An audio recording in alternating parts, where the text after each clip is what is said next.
저는 윤서라고 합니다. 31살, 서울 강북에서 작은 요가 학원을 운영하고 있습니다. 하루 종일 학생들과 매트를 펴고 호흡을 가르치며 지내다 보면 제 몸은 늘 땀에 젖어 있고 제 마음속은 알 수 없는 허전함이 따라붙곤 했습니다. 제 남편 민호는 33, 대기업 영업직에서 일합니다. 키 182cm의 운동으로 다져진 몸은 여전히 사람들 눈길을 끌었고 성격도 활달해서 주위 사람들에게 인기가 많았습니다. 우리가 처음 만났을 땐 그는 그 활기찬 에너지로 제 삶을 환하게 밝혀주었습니다. 처음으로 함께 저녁을 먹던 날, 그는 제 젓가락질이 서툴다며 장난스레 젓가락을 빼앗아 가곤 했는데 그때의 눈웃음에 저는 이미 마음을 빼앗기고 말았던 것 같습니다. 연애 1년 끝에 결혼했고 이제 3년 차가 되었습니다. 처음 몇 년은 정말 달콤했습니다. 민호는 제가 밤늦게 학원 수업을 끝내는 시간에 맞춰 학원 앞으로 와서 기다렸습니다. 겨울이면 여보, 추웠지? 이거 좀 먹어라며 따끈한 어묵 국물을 제 손에 쥐어주곤 했습니다. 버스 정류장에 서서 그 뜨거운 국물을 나눠 마시다 보면 바람은 차가워도 마음은 따뜻했습니다. 주말이면 민호는 늘 자기, 나도 요가 좀 배워볼까? 라며 매트 위에 따라 올라왔습니다. 결과는 늘 엉망이었지요. 다리를 찢어보겠다며 제 흉내를 내다가 중심을 못 잡고 결국은 와르르 제 위로 넘어졌습니다. 저는 민호를 밀어내며 당신은 진짜 몸치야 하고 웃었고 그는 제 배 위에 엎드린 채 숨을 헐떡이며 여보가 내 선생님이니까 괜찮아라며 장난스럽게 얼굴을 묶곤 했습니다. 그렇게 시작된 장난은 자연스럽게 다른 쪽으로 이어졌습니다. 땀에 젖은 티셔츠를 벗어 던지고 서로의 체온이 뒤섞이며 다닥 매트 위에서 입술이 닿았습니다. 그날은 침대에 오르기도 전에 학원 불 꺼진 연습실에서 둘만의 숨결로 밤을 채우기도 했습니다. 결혼 초엔 침대에서도 우리는 늘 웃음과 농담으로 시작했습니다. 작은 키스에서 시작해 서로 장난처럼 간지럼을 태우다가 어느 순간 눈빛이 달라지고 숨소리가 달라졌습니다. 민호는 제 머리칼에 얼굴을 묻으며 여보, 내가 제일 사랑하는 거 알지? 하고 속삭였고 저는 그의 등에 손톱을 세우며 대답 대신 몸으로 응했습니다. 그렇게 서로를 갈망하다 지쳐 잠드는 순간은 세상에서 가장 충만한 순간이었습니다. 하지만 시간이 흐르면서 모든 건 조금씩 달라졌습니다. 민호는 회사에서 야근이 잦아졌고 저는 학원 수업과 운영에 매달리다 보니 늦게까지 남는 일이 많아졌습니다. 함께 저녁을 먹는 날이 손에 꼽혔고 같은 침대에 누워도 각자 휴대폰 화면을 바라보다 그대로 잠드는 경우가 많아졌습니다. 서로의 몸은 여전히 가까이 있었지만 마음은 어쩐지 멀리 흩어져 있는 느낌이었습니다. 예전엔 작은 스킨십에도 금세 불이 붙곤 했는데 지금은 달랐습니다. 민호가 제 어깨에 팔을 두르면 저는 습관적으로 웃으며 받아주지만 그 열기가 오래가지 않았습니다. 침대에서의 우리도 점점 형식적으로 변해갔습니다. 서로의 몸을 마주하지만 그 속도와 리듬이 예전만큼 맞지 않았습니다. 끝나고 나면 예전처럼 여보 오늘 최고였어라며 웃는 대신 각자 반대 방향으로 누워 휴대폰을 집어들었습니다. 체온은 식지 않았는데 마음이 먼저 식어버린 듯했어요. 그 변화는 눈에 보이지 않게 스며들었지만 분명히 우리를 옥죄고 있었습니다.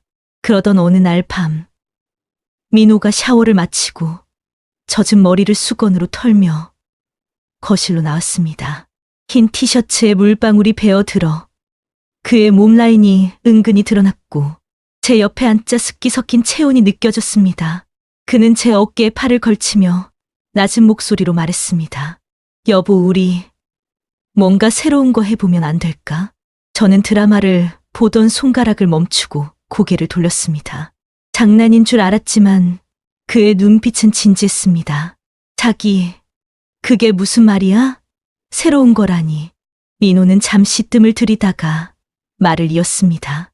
요즘 우리 그냥 의무적으로만 하는 것 같아. 재미도 없고. 다른 부부들 얘기 들어보니까 좀 더 자유롭게 해보면 오히려 사이가 더 가까워진대. 우리도. 그 말이 귀에 꽂히는 순간 저는 가슴이 턱 막혔습니다. 얼굴이 화끈거렸습니다.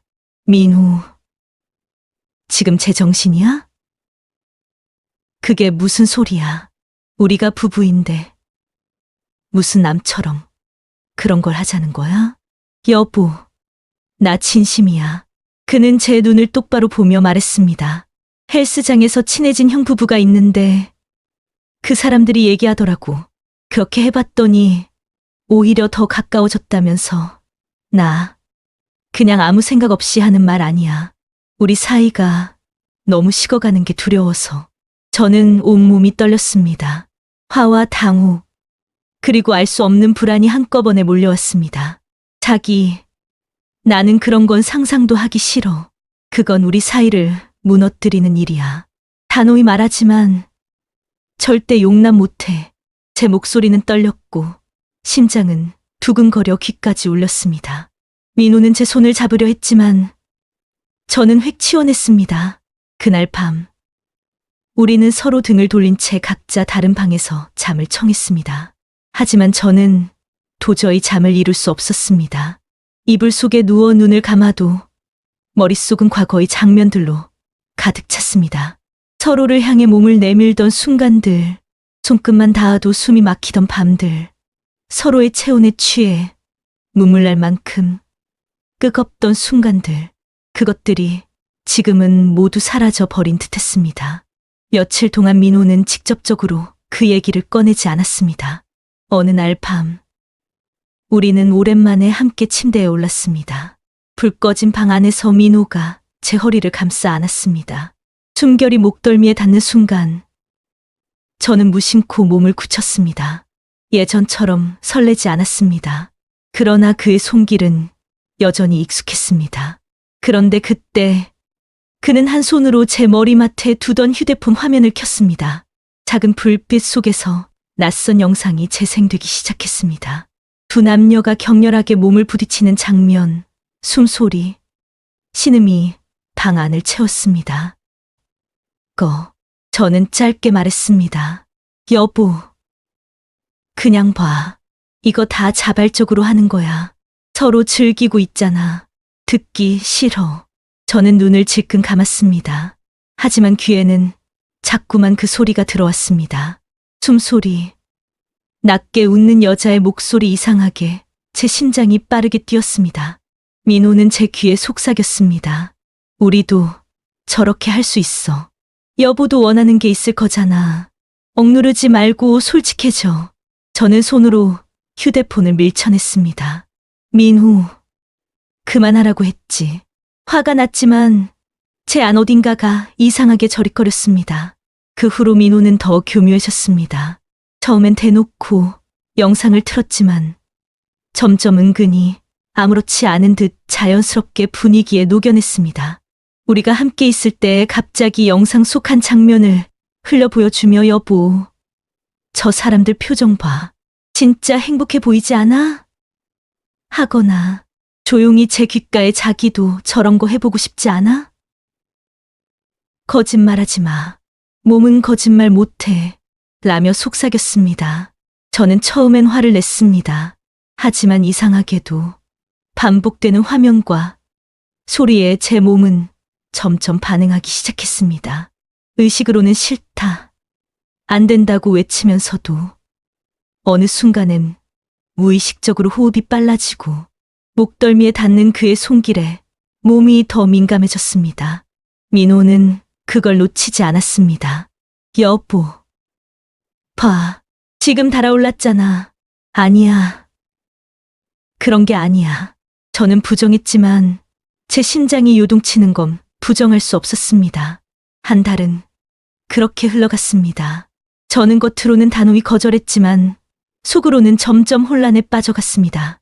민호의 설득은 멈추지 않았고 그의 손길과 영상 속소리가 교차하면서 제 마음은 흔들렸습니다. 여보, 다른 부부들은 이미 그렇게 살아. 근데 왜 우리만 갇혀 있어야 해? 민우, 제발 그만해. 여보, 나는 그냥 당신을 더 행복하게 해주고 싶어서 그래. 다른 사람은 상관없어. 결국 우리 둘이 더 좋아지는 거잖아. 처음엔 말도 안 된다고 믿었는데 어느 순간 저는 정말 그럴 수도 있나? 라는 생각을 하고 있었습니다. 내 마음이 변한 건지 아니면 내 몸이 먼저 반응한 건지 알 수 없었습니다. 그러던 어느 날 밤이었습니다. 민호는 술을 몇 잔 마신 듯 얼굴이 붉었고 방 안 공기는 묘하게 무거웠습니다. 그는 제 옆에 앉아 한참을 뜸들이더니 입술을 깨물었습니다. 여보, 사실은 나 이미 해봤어. 순간 저는 몸이 굳었습니다. 뭐라고 했어? 지금? 헬스장 형 부부 있잖아. 그 집 여자랑 한두 번 아니. 몇 번 이미 해봤어. 제 귀가 멍해졌습니다. 가슴이 철렁 내려앉고 숨이 막혔습니다. 그동안 그토록 집요하게 설득하던 이유, 제가 거부할 때마다 느껴지던 이상한 그 모든 게 설명되는 순간이었습니다. 분노와 배신감, 그리고 설명하기 어려운 이상한 감정이 동시에 몰려왔습니다. 저는 소리쳤습니다. 민우, 너 제정신이야? 나한테 설득하는 동안 뒤에선 이미 그렇게 하고 있었단 말이야.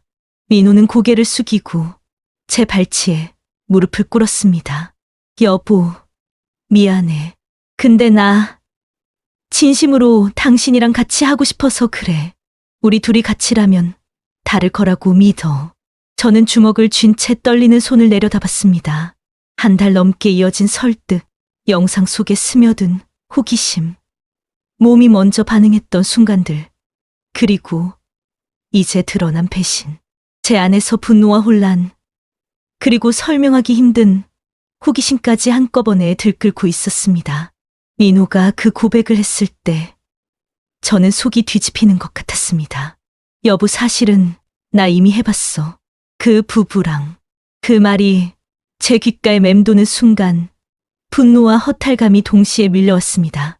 사실은 조금만 더 기다려줬다면 어쩌면 저도 마음을 흔들었을지 모릅니다. 민호가 보여주던 영상, 그의 속삭임, 제 안에서 알 수 없는 호기심이 을렁이고 있었던 게 사실이니까요. 하지만 그가 서두른 탓에 저보다 먼저 선을 넘어버렸다는 사실이 제 가슴에 깊은 흉터처럼 남았습니다. 미우, 너 나한테 얼마나 모욕적인 짓을 한 건지 알아? 얘가 거절했을 땐 그렇게 매달리더니 결국 내 멋대로 했다는 거잖아. 그날 저는 눈물이 범벅된 얼굴로 소리쳤습니다. 민호는 고개를 숙이고 무릎을 꿇다시피 제 앞에 앉았습니다. 여보, 제발 나도 후회해. 술김에 그랬던 거야. 근데 나 진심이야. 우리 둘이서 같이 하면 달라질 거야.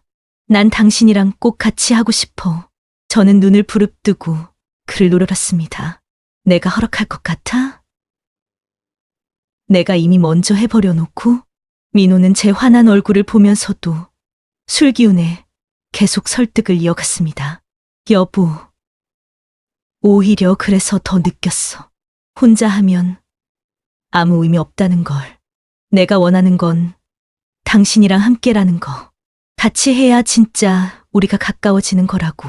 분노에 치를 떨다가도 이상하게 제 안 어딘가에서 오기 같은 게 치밀어 올랐습니다. 그래. 그렇게까지 원한다면 나도 그냥 한번 해보자.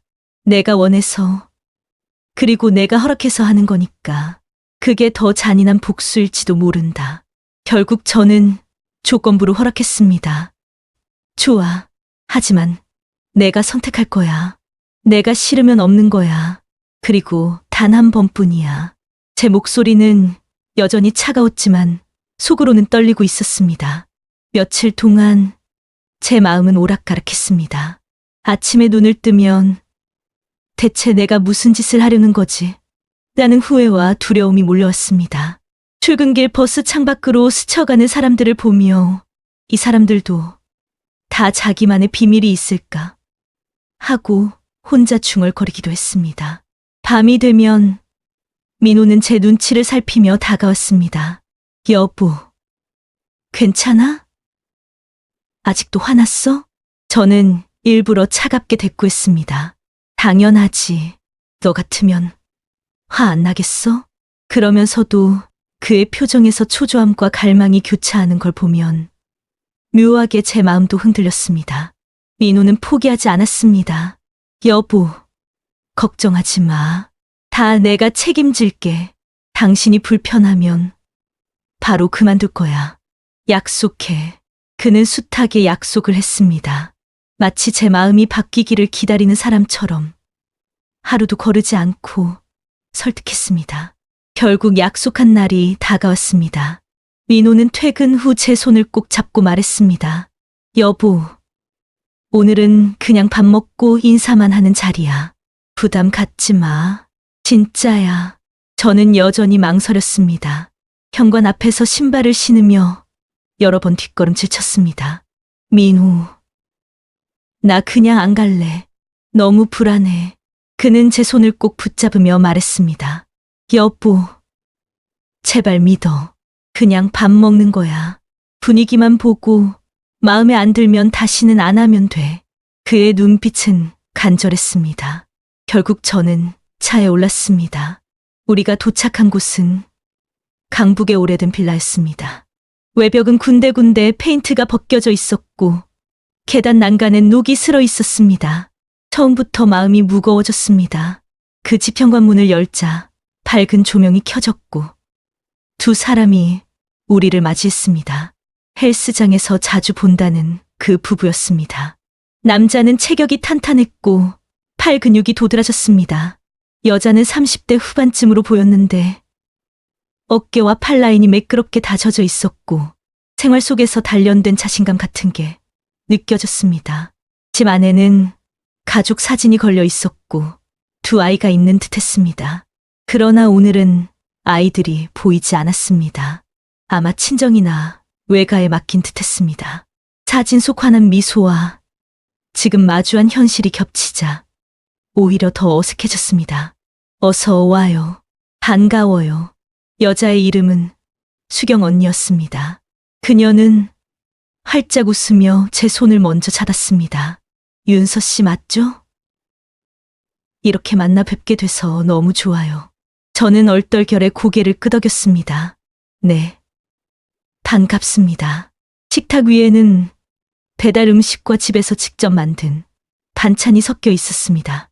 깔끔한 샐러드, 파스타, 그리고 김치찌개까지. 이상하게 서양식과 한식이 뒤섞인 조합이었지만 오히려 분위기를 편하게 만들려는 배려 같았습니다. 우리는 와인으로 건배를 했습니다. 처음엔 와인의 부드러운 향이 어색함을 덜어주는 듯했습니다. 그런데 금세 부족해졌고 남편들이 소주를 꺼냈습니다.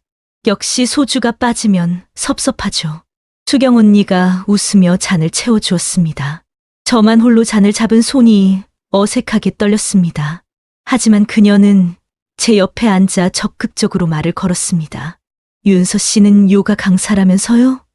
와, 몸매 진짜 예쁘시겠다. 아, 그냥 학생들 가르치느라 정신없어요. 나도 운동 좋아하는데 요가는 늘 어렵더라고요. 근데 이렇게 직접 가르치는 분은 처음 봐요. 진짜 반가워요. 수경 언니의 눈빛은 따뜻했고 웃음은 자연스러웠습니다.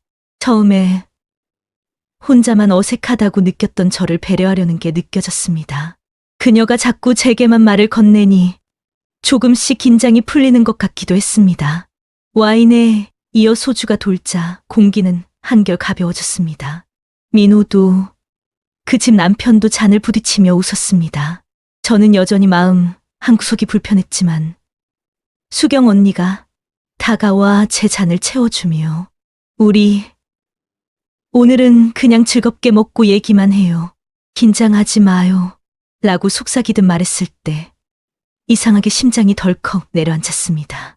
처음에는 혼자만 긴장한 것 같아 식은땀이 흘렀지만 수경 언니가 끊임없이 말을 걸어주고 웃어주니 묘하게 마음이 편안해지기 시작했습니다.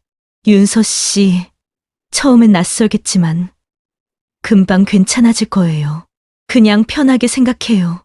그녀는 제 잔을 다시 채워주며 부드럽게 속삭였습니다. 그녀의 웃음은 억지스럽지 않았고 오히려 진심으로 저를 편하게 해주려는 듯했습니다. 민호는 그 모습을 옆에서 지켜보다가 슬쩍 제 허리를 감싸며 귀에 속삭였습니다. 여보, 봐, 분위기 괜찮지 않아? 괜히 긴장할 필요 없잖아. 저는 아직 이성이 남아 있었습니다. 고개를 저으며 작게 대답했습니다. 민호, 그만해. 그런데 민호는 물러서지 않았습니다. 술 기운 때문인지 아니면 이 순간을 놓치고 싶지 않았던 건지 목소리를 낮추며 다시 속삭였습니다. 여보, 나 오늘 당장 뭐 하자는 거 아니야. 그냥 당신이 한번 봐. 세 명이 하는 거. 보는 건 괜찮잖아? 제 심장은 쿵 내려앉았습니다. 본능적으로 거부하고 싶었지만 입술이 떨어지지 않았습니다. 완전히 동의한 것도 아니었지만 그렇다고 명확히 거절하지도 않았습니다. 민호는 제 침묵을 놓치지 않았습니다. 식사가 끝나고 바로 무언가 시작된 건 아니었습니다. 민호는 자연스럽게 우리를 거실로 이끌었고 커다란 98인치 대형 TV가 켜졌습니다. 화면에는 유럽 영화가 재생되기 시작했습니다.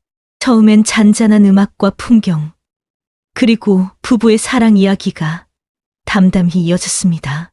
그런데 영화의 중반으로 가자 화면, 속 남녀는 서서히 서로에게 몸을 기울였습니다. 처음엔 손끝이 스치고 이어서 길고 진한 키스가 이어졌습니다. 숨소리가 점점 격해지자 제 목이 저릿거렸습니다. 유럽 영화는 늘 그렇다. 머리로는 그렇게 합리화했지만 눈은 쉽게 화면에서 떨어지지 않았습니다. 은근한 스킨십 장면이 길게 이어졌고 서로의 체온을 탐닉하는 듯한 연기가 이어지자 제 귀는 영화 속 숨소리에 온통 잠식당했습니다. 그때였습니다. 옆자리에 앉아있던 수경 언니가 그의 남편 쪽으로 몸을 기울였습니다. 그녀는 그의 어깨에 손을 올리더니 자연스럽게 그의 입술을 찾아 키스를 했습니다. 처음엔 짧고 가볍게 닿는 듯했지만 곧 깊고 진해졌습니다.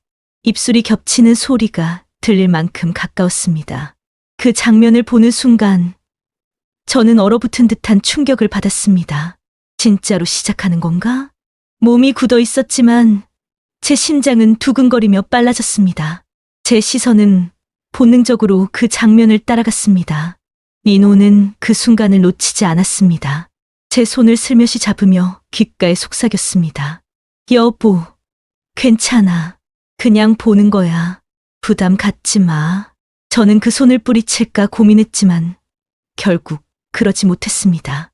손끝이 뜨겁게 달아올라 있었고 그 감각에 제 호흡이 빨라졌습니다. 시간이 얼마나 흘렀는지 모릅니다. 영화는 여전히 흐르고 있었고 화면, 속 장면과 현실의 장면이 묘하게 겹쳐지기 시작했습니다. 수경 언니와 그의 남편은 이미 서로의 몸을 끌어안고 있었습니다. 옷깃이 흘러내리고 피부와 피부가 부딪히는 소리가 어색하지 않을 만큼 자연스러워졌습니다. 그러더니 수경 언니가 제 남편 쪽으로 손을 뻗어 그의 손을 잡았습니다. 그 순간 공기는 완전히 달라졌습니다. 세 사람이 가까워졌고 옷가지가 하나둘 바닥에 떨어지기 시작했습니다. 숨소리는 더 격해졌습니다. 저는 충격에 눈을 크게 뜨면서도 이상하게 그 광경에서 눈을 떼지 못했습니다. 머릿속은 안 돼. 나가야 해라고 외치고 있었지만 제 몸은 의자에서 일어나지도 못한 채 그 장면을 끝까지 따라가고 있었습니다. 결국 세 사람은 안방으로 향했습니다. 거실에 남겨진 저는 깊은 숨을 내쉬며 자리에서 일어섰습니다. 발걸음이 떨렸지만 알 수 없는 호기심이 저를 붙잡았습니다. 결국 저는 조심스레 그 뒤를 따랐습니다. 문틈 사이로 스치는 장면들은 믿기 힘든 현실 같았습니다. 세 사람은 이미 한 겹의 옷도 걸치지 않은 채 서로의 몸에 기대어 있었습니다. 민호가 그 와중에 저를 힐끗 보며 씩 웃었습니다. 그 웃음은 얄미웠고 동시에 제 안 깊숙한 곳을 건드렸습니다. 분노와 수치심, 그리고 이해할 수 없는 자극이 동시에 몰려왔습니다. 이제는 물러설 수 없다. 제 안에서 무너져 내리던 마지막 방어선이 흔들렸습니다. 문턱을 넘으며 제 귀에 들려온 건 수경 언니의 숨 가쁜 신음이었습니다. 여의 목소리는 거침없었습니다. 마치 오랫동안 눌러왔던 욕망을 한꺼번에 터뜨리는 듯 숨 가쁜 호흡 사이로 같은 말을 연신 반복했습니다. 좋아, 더, 그렇게. 그 말들이 방 안을 울리자 제 심장은 터질 듯 뛰었습니다. 저는 그 소리를 분명히 들으면서도 귀를 막을 수 없었습니다. 오히려 그 울림이 제 온몸으로 스며드는 것 같았습니다. 수경 언니의 얼굴은 환하게 달아올라 있었습니다. 흐트러진 머리칼이 땀에 붙었고 입술은 벌겋게 물들어 있었습니다. 눈을 반쯤 감은 채 그러나 때때로 번뜩이며 상대를 바라보는 눈빛에는 절실함과 갈망이 뒤섞여 있었습니다. 그녀는 숨이 막히는 듯한 목소리로 남편의 이름을 불렀습니다. 수경 언니가 민호의 손을 끌어당기며 낮게 웃었습니다. 민호 씨, 괜찮아요. 제가 해줄게요. 그녀의 말투는 힘이 빠진 듯 나른했지만 동시에 노골적으로 도발적이었습니다. 그 말에 방 안의 공기는 더 후끈 달아올랐습니다. 저는 화가 치밀어 올랐습니다. 하지만 그와 동시에 제 가슴은 요동쳤습니다. 그 장면이 자극처럼 제 안으로 파고들었기 때문입니다. 머리는 분명히 안 되라고 소리치는데 눈은 자꾸만 그 광경을 따라가고 있었습니다. 그녀는 민호의 어깨에 얼굴을 묻으며 낮게 중얼거렸습니다. 아, 좋아. 그렇게 멈추지 마. 그 목소리는 제 귓가에서 직접 속삭이는 것처럼 생생하게 느껴졌습니다. 숨이 가빠지고 다리에 힘이 빠져 의자에 앉아 있으면서도 제 몸은 자꾸만 그 리듬에 동조하는 것 같았습니다. 그녀의 남편은 침대 가드에 몸을 기댄 채 잠깐 숨을 고르듯 멈춰 있었습니다. 가쁜 호흡이 오가는 사이 수경 언니는 흩어진 머리칼을 손으로 넘기며 제 쪽을 힐끗 보았습니다. 그 눈빛은 마치 말 없는 초대처럼 느껴졌습니다. 피하고 싶으면서도 이상하게 그 시선에서 눈을 뗄 수 없었습니다. 제 안에서 충격과 혼란, 그리고 설명하기 힘든 전율이 뒤섞이며 소용돌이쳤습니다. 저는 눈앞의 장면에서 눈을 떼지 못했습니다.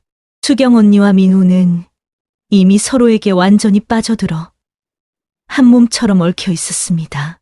땀에 젖은 두 사람의 피부가 번뜩였고 그들의 숨소리는 방 안의 공기를 더 뜨겁게 달궜습니다. 그 순간 시선의 끝에서 수경 언니의 남편 진호 씨가 제 쪽으로 다가왔습니다. 그는 한동안 조용히 지켜보고만 있었지만 이제는 내 앞에 서 있었습니다. 묘하게 차분한 얼굴, 그리고 단단히 다져진 체격에서 오는 압박감이 제 가슴을 두드렸습니다. 윤서 씨, 낮게 부르는 그의 목소리는 이상하게도 부드러웠습니다. 저는 반사적으로 몸을 움츠렸지만 동시에 심장이 크게 뛰었습니다. 그가 제 손을 천천히 잡았습니다. 놀라울 만큼 손길은 부드러웠고 힘으로 끌어당기는 것이 아니라 마치 마력이 있는 듯 제 의지를 무너뜨렸습니다. 순간적으로 뿌리쳐야 한다는 생각이 스쳤지만 제 손끝은 이미 그 따스함에 젖어들고 있었습니다. 시선은 여전히 침대 위에 있었습니다. 분노와 충격이 동시에 치밀어 오르면서도 알 수 없는 복수심 같은 것이 피어올랐습니다. 그래. 나만 당할 수는 없어.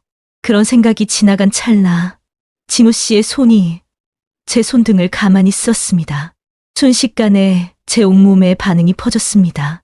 숨이 가빠지고 등골이 저릿저릿해졌습니다. 부끄러움보다는 욕망이 타올랐습니다.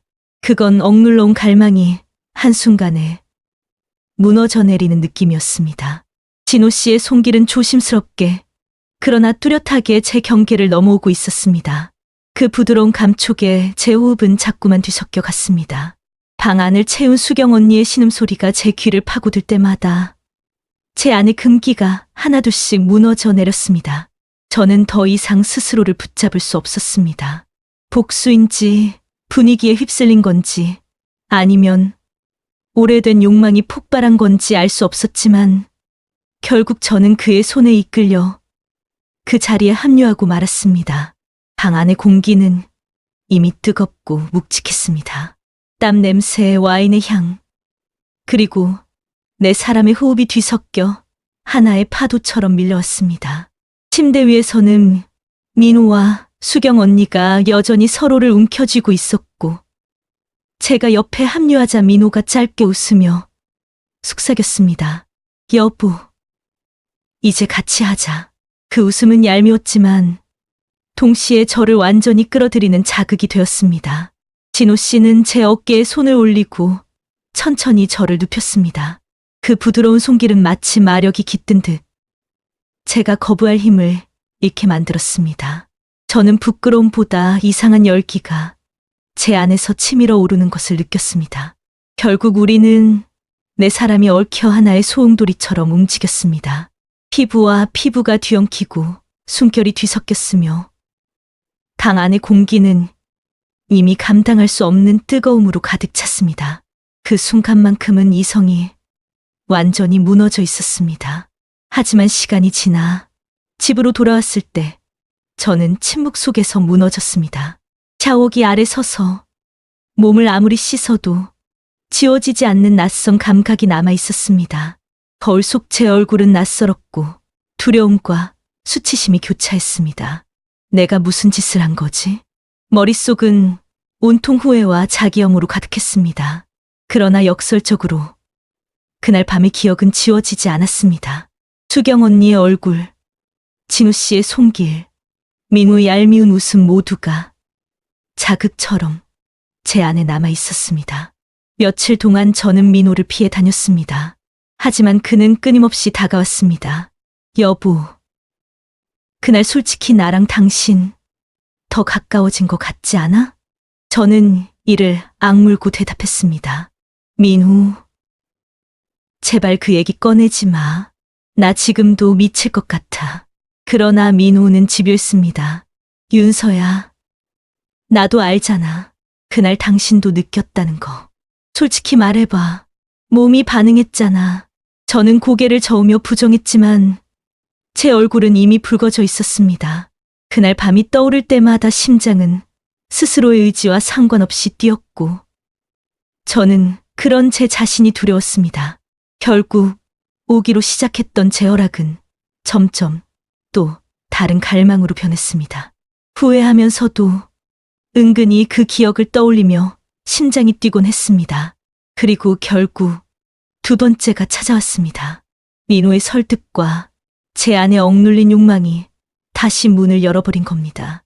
이번엔 덜 거부했고 오히려 스스로 발걸음을 옮겼습니다. 장소는 지난번 빌라가 아니었습니다. 수경 언니 부부가 다니는 헬스장 근처의 고급 호텔이었습니다. 외관은 번쩍이는 유리창과 조명이 가득했고 복도에는 은은한 향이 깔려 있었습니다. 처음 들어선 순간 저는 오히려 더 긴장했습니다. 여기는 정말 내가 발을 들일 곳이 아닌데 하지만 이미 되돌아갈 수 없었습니다. 방 안에는 와인이 준비되어 있었고 창밖으로는 도시 야경이 반짝였습니다. 처음엔 네 사람이 둥글게 둘러앉아 대화를 나눴습니다. 억지로 웃으며 와인을 마셨지만 마음속 깊은 곳에서는 그날의 재현이 다가오고 있음을 알았습니다. 그리고 예상대로 분위기는 자연스럽게 무너져 내렸습니다. 이번엔 지난번처럼 억지로 이끌려간 느낌이 아니라 제 발걸음이 스스로 움직이고 있었습니다.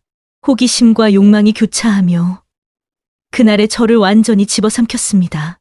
세 번째는 더 위험했습니다. 장소는 수경 언니 부부가 잠시 빌린 펜션이었습니다. 주말을 핑계로 도시에서 벗어나 한적한 교외의 산자락에 자리 잡은 펜션은 완벽히 외부와 차단된 공간이었습니다. 낮에는 함께 바비큐를 구워 먹고 산책을 했습니다. 웃음소리가 오가며 평범한 모임 같았지만 해가 저물고 불빛이 켜지자 분위기는 다시 달라졌습니다. 와인을 한두 잔 더 기울인 후 서로의 시선이 엮이고 작은 손짓 하나에도 공기가 무거워졌습니다. 그날의 저는 이미 망설이지 않았습니다. 여기까지 온 이상 나는 이미 멈출 수 없어. 스스로를 합리화하며 다시 그 자리로 발걸음을 옮겼습니다. 그 후로도 몇 번의 만남이 이어졌습니다. 장소는 호텔, 펜션, 때로는 수경 언니 부부의 차 안에서조차도 시작되곤 했습니다. 차 안은 좁고 불편했지만 오히려 더 자극적이었습니다. 뒷좌석에 덮여진 커튼 뒤 바깥 세상과 단절된 듯한 밀폐된 공간에서 우리는 서로의 숨소리와 심장 소리에만 집중했습니다. 매번 끝나고 나면 저는 자신을 책망했습니다. 대체 내가 왜 이런 길로 들어선 거지? 거울 속 제 눈빛은 불안과 두려움으로 가득했고 씻어내려도 씻기지 않는 감각에 몸서리쳤습니다. 하지만 며칠이 지나면 민호의 집요한 설득과 제 안의 이상한 갈증은 다시 저를 그 자리로 불러냈습니다. 민호는 제 손을 잡으며 늘 같은 말을 했습니다. 여보, 이제는 숨기지 말자. 우리 둘 다 원하는 거잖아. 저는 부정하려 했지만 몸은 이미 진실을 알고 있었습니다. 그러던 어느 날 이상한 변화가 찾아왔습니다. 처음엔 단순히 피로 때문이라 생각했습니다. 그런데 점점 아래쪽에서 설명하기 어려운 간지러움과 따끔거림이 이어졌습니다. 앉아 있어도 불편했고 밤에는 화끈거려 잠을 이루기 힘들었습니다. 처음엔 대수롭지 않게 넘겼지만 증상은 갈수록 심해졌습니다. 두려움이 밀려왔습니다. 설마 하는 불길한 예감이 가슴을 죄었습니다. 결국 저는 병원을 찾았습니다. 진료실에서 의사에게 제 증상을 설명하는 순간 얼굴이 화끈거렸습니다. 목소리는 떨렸고 손끝은 식은땀으로 젖었습니다. 검사가 끝나고 의사는 차분하게 말했습니다. 성병이 맞습니다. 치료를 받아야 합니다. 병원 진료실을 나온 뒤 나는 한동안 길가에 서서 움직일 수가 없었습니다. 사람들은 아무렇지 않게 웃으며 걸어가고 차들은 경적을 울리며 지나쳤지만 내 발밑 세상은 무너져 내린 듯 흔들리고 있었습니다. 의사의 말이 귓가에서 메아리 쳤습니다. 치료는 됩니다. 하지만 이건 평생 반복될 수 있는 병이에요. 면역력이 떨어지거나 스트레스를 받으면 언제든 재발할 수 있습니다. 완전히 없애는 방법은 없습니다. 나는 마치 죽음 선고를 받은 사람처럼 귀가 멍해졌습니다. 발걸음을 옮길 때마다 다리가 휘청거렸고 눈물이 차올라 앞이 보이지 않았습니다. 집에 돌아왔을 때 민호는 아무렇지 않게 소파에 앉아 있었습니다. TV에서는 예능 프로그램이 흘러나오고 있었지만 내겐 웃음소리조차 날카로운 비수처럼 가슴을 찔렀습니다. 나는 신발도 벗지 않은 채 그 자리에 서서 민호를 똑바로 바라봤습니다. 목소리는 떨렸지만 분노로 갈라져 있었습니다. 민호, 나 병 걸렸어. 민호가 나를 바라봤습니다. 뭐라고? 병원에서 성병이라고 했어. 치료는 된대. 근데 평생 재발할 수 있는 병이래. 완치가 없대. 순간 그의 표정이 굳었습니다. 얼굴에서 피가 가시는 듯 창백해졌고 눈은 공포와 죄책감으로 떨렸습니다. 그는 황급히 일어나 내 쪽으로 다가왔습니다. 여보, 그럴 리가 진짜야? 나는 그에게 소리쳤습니다. 민호, 이게 다 너 때문이잖아. 내가 원해서 그런 줄 알아? 내가 끊임없이 조르고 나를 설득하고 결국 나를 끌고 들어가서 이게 무슨 꼴이야. 내 목소리는 방 안을 울릴 만큼 컸고 눈물은 이미 얼굴을 타고 흘러내리고 있었습니다. 나는 두 손으로 머리를 감싸쥐고 울부짖었습니다. 나는 처음에 싫다고 했잖아. 끝까지 버티려고 했잖아. 근데 내가 집요하게 나를 밀어붙이고 결국 내가 무너졌어. 나를 왜 이렇게 만든 거야? 민호는 두 손으로 내 어깨를 잡으며 떨리는 목소리로 말했습니다. 여보, 미안해. 정말 미안해. 내가 잘못했어. 내가 그때 조금만 더 기다렸다면 이런 일 없었을 텐데. 다 내 잘못이야. 나는 그의 손을 세차게 뿌리쳤습니다. 이제 와서 무슨 소용이 있어? 내 몸은 이미 상처 입었고 평생 이 병을 안고 살아야 해. 평생. 내가 나한테 무슨 짓을 한 건지 알아? 민호는 그제야 무릎을 꿇었습니다. 바닥에 엎드리듯 나를 붙잡고 울먹였습니다. 윤서야, 제발 용서해줘. 나도 처음엔 이렇게 될 줄 몰랐어. 그냥 우리 사이가 더 가까워질 거라 생각했어. 내가 욕심부린 거야. 정말 잘못했어. 나는 눈물을 흘리며 그의 얼굴을 내려다봤습니다. 한때 내가 사랑했던 남자, 함께 웃고 울었던 남자. 그러나 지금 내 앞에 있는 그는 나를 병들게 한 원흉일 뿐이었습니다. 민호, 나는 더 이상 너랑 같이 못 살겠어. 이건 단순히 바람이나 실수가 아니야. 내 인생을 망쳐놓은 거야. 내 몸, 내 마음 다 부숴버렸어. 나는 너랑 이혼할 거야. 민호는 고개를 흔들며 내 다리를 붙잡았습니다. 안 돼. 제발. 나한테 한 번만 기회를 줘. 내가 평생 갚을게. 당신이 원한다면 무릎 꿇고 살 수도 있어. 제발 떠나지 마. 그의 눈물은 바닥에 떨어졌지만 내 마음은 움직이지 않았습니다. 이미 돌이킬 수 없는 강을 건넜다는 걸 나는 뼈저리게 느끼고 있었습니다. 민호, 내가 무릎 꿇는다고 해서 달라지는 건 없어. 내 몸에 새겨진 이 병은 사라지지 않아. 매번 재발할 수 있다는 공포를 안고 살아야 해. 그게 바로 내가 남긴 상처야. 내 목소리는 떨렸지만 그 속에는 결심이 담겨 있었습니다. 나는 방으로 들어가 서류 가방 속에 넣어두었던 이혼 서류를 꺼냈습니다. 사실 그동안 수없이 갈등하면서 이미 준비해 둔 것이었습니다. 민호의 얼굴은 절망으로 일그러졌습니다. 윤서야, 제발 한 번만 더 생각해줘. 나는 눈물을 닦으며 서류를 탁자 위에 올려두었습니다. 민호, 나는 더 이상 내 곁에서 살 자신이 없어. 이제 끝내자. 이게 내가 살 길이야. 그 순간 방 안은 고요해졌습니다. 민호의 흐느낌만이 들렸습니다. 나는 그 울음소리를 뒤로 한 채 무겁지만 단단한 발걸음을 내딛었습니다. 민호에게 성병 사실을 고백한 지 며칠 뒤 그는 혼자 병원을 다녀왔습니다. 저녁 늦게 들어온 그의 얼굴은 잿빛으로 질려 있었습니다. 말없이 소파에 앉아 있다가 겨우 입을 열었습니다. 나도 같은 병이래. 그 한마디에 다시금 가슴이 철렁 내려앉았습니다. 얄궂은 위안조차 되지 않았습니다. 오히려 두려움이 더 커졌습니다. 우리는 이제 둘 다 같은 상처를 안고 살아야 하는 운명이 되어버린 겁니다. 며칠 후 수경부 부도 같은 병에 걸렸다는 소식을 들었습니다. 문제는 거기서 끝나지 않았습니다. 그 부부는 우리와 관계를 갖는 사이에도 또 다른 사람들과 같은 일을 이어오고 있었던 겁니다. 어디서 시작된 병인지 누구에게서 옮겨온 것인지 알 수 없었지만 결국 그 사슬에 우리가 얽혀버린 것이었습니다. 그 사실을 듣는 순간 저는 손끝이 싸늘해졌습니다. 이건 하늘이 내린 벌이다. 그렇게밖에 생각할 수 없었습니다. 처음 남편의 제안을 단호히 거절했을 때 그 자리에 멈췄더라면 지금의 제 삶은 달랐을 겁니다. 하지만 끝내 그 유혹과 오기에 휘말려 들어가고 말았고 이제는 평생 이 잘못을 몸으로 받아내야 하는 처지가 되었습니다.